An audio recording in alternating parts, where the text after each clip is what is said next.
Hi everyone, I'm Joanne with the Charleston County Public Library. Hello! Today I want to show you how to make origami bookmarks. We're going to make them into animals. So I've got my little owl here.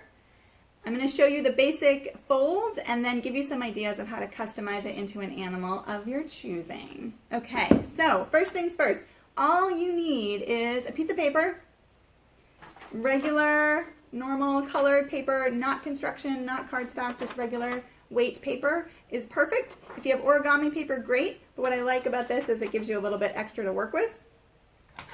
Scissors, a marker, and some glue. That's all you need.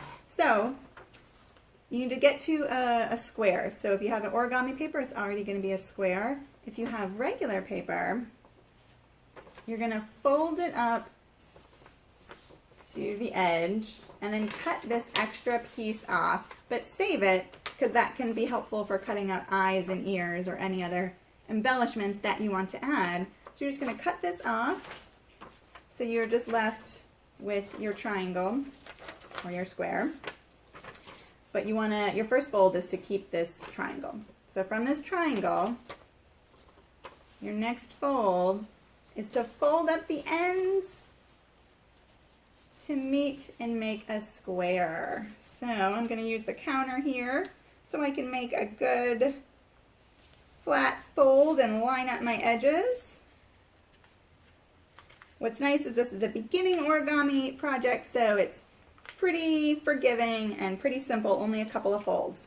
So here we are, I've just folded up that way, and then I'm going to bring it back down, separate my two pieces here, and I'm just going to fold this one down to the corner. So we're going to go right down to the corner. Ta-da! And then, almost done actually, you're going to take these corners one at a time, you're going to fold it up and tuck it in to make a pocket.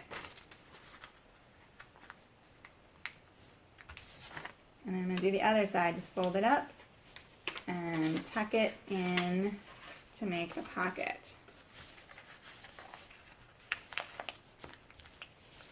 Ta-da! That's it. If you turn it over, that is your bookmark fold.